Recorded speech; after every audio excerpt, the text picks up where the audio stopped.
passado, quando eu lancei o meu terceiro livro, O Mito, a Cronologia do Caos, eu trouxe ali a preocupação que a gente precisaria ter com a figura chamada Javier Milei, um indivíduo de extrema direita que ganhou bastante notoriedade no processo eleitoral último na Argentina, inclusive tendo uma votação expressiva como deputado, e que ele poderia despontar em um futuro muito próximo como um sucessor do governo na Argentina, com as mesmas ideias do Bolsonaro em alguns pontos e muito mais radicalizada em outros pontos. Na época eu trouxe inclusive essas observações porque no Chile a gente estava tendo a possibilidade do Antônio Castro, um indivíduo também de extrema direita, que inclusive defendia abertamente pensamentos fascistas, até porque ele descendia de figuras ligadas ao próprio nazismo no governo do Adolf Hitler, e eu disse que a gente ia ter cuidado aqui na América, porque além dessa questão, na América Latina, mais especificamente na América do Sul, porque além de ter o caso especificamente do Antônio Castro, que tinha ido para o segundo turno com o Gabriel Boric lá no Chile, existia a possibilidade de um futuro muito próximo, na Argentina, a gente tem uma figura como o Javier Milei. O Javier Milei tem aparecido ali como uma figura pop em alguns cenários, a mesma coisa que aconteceu com o Bolsonaro aqui no Brasil. Se conectou com jovens através de redes sociais, ajudou a disseminar massivamente desinformação para poder atacar adversários políticos e se apresentar como uma suposta possibilidade real para um país que está com problemas econômicos e que ele, com ideias que não têm sentido nem econômicos, nem matemáticos, tão pouco científicos,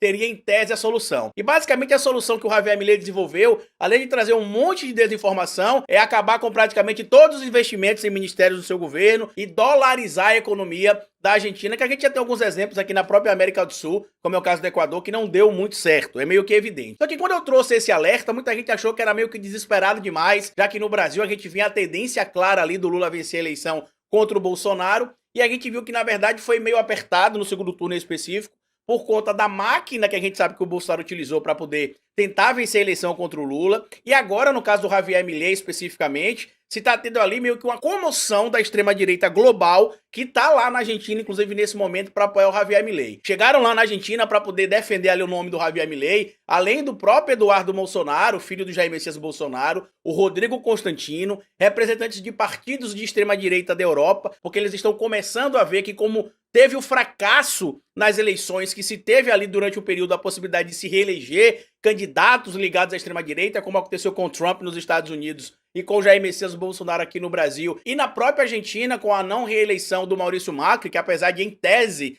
não ser de extrema-direita, seria alguém que teria uma proximidade maior com esses grupos, com esses partidos. Agora eles estão desesperados com o bom desempenho do presidente Lula aqui no Brasil e, evidentemente, que a boa relação diplomática que o Lula mantém com outros países vai fortalecer não só a força que o Brasil tem no próprio bloco do Mercosul, como também na própria comunidade internacional europeia, e vai deixar preocupado os indivíduos que querem manter a ascensão da extrema-direita. E o Javier Milei, como eu já disse para vocês, em algumas pesquisas chegou a aparecer ali com uma oscilação entre 30% e 35%, só que na Argentina, para que ele vença a eleição no primeiro turno, ele precisa ter pelo menos 45% dos votos, ou mais de 40% do total aproximadamente, com 10 pontos percentuais de vantagem sobre o segundo colocado, ou seja, ele pode ter, por exemplo, 40,1%, ele já seria em tese ali o vencedor. Em média, a oscilação do Javier Milei tem ficado ali na faixa dos 31% aos 32% de preferência, com picos chegando até 35%. Já no caso do Sérgio Massa e da Patrícia Burit, eles estão ali em torno de